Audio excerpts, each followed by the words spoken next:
What do you got? You.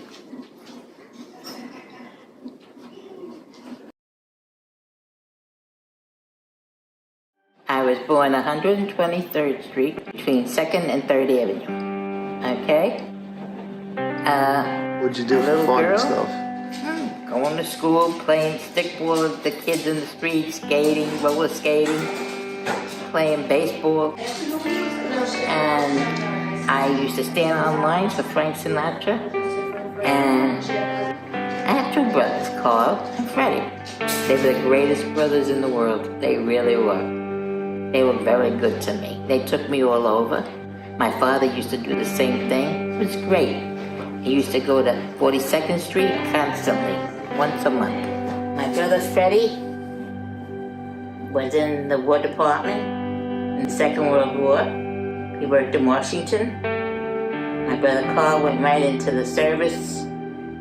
December 7th was Pearl Harbor.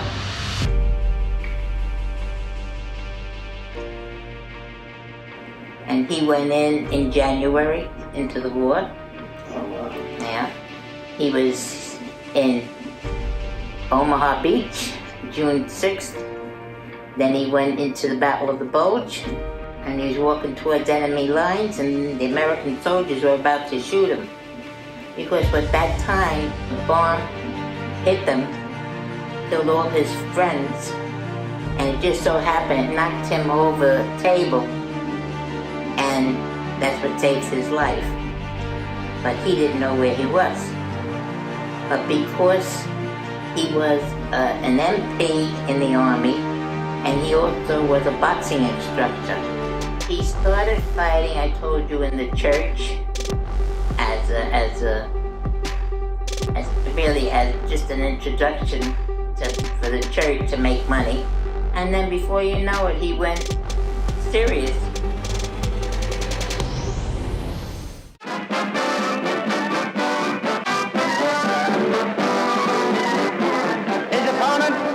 Is from Brooklyn, New York, and he weighs 147, one of the leading welterweight contenders of today, Carmine Fiore.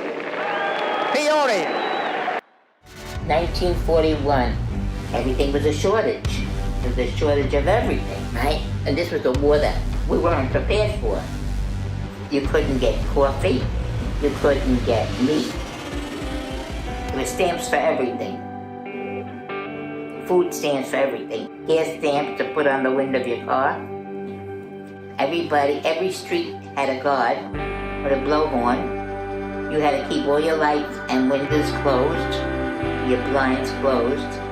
No lights, no radio, no nothing. Complete darkness. So that was it. That was the war. It was devastating. And trust me, you kids today don't appreciate the country. It's a sin. It really is a sin. Because we were scared stiff as kids. It was horrible. It was a horrible, scary thing, especially how they were living with no food, being bombed. And what happened at age 11, was it? Oh, I was 1941. It was December 7th, Pearl Harbor. 2 days after Pearl Harbor, I got spinal meningitis.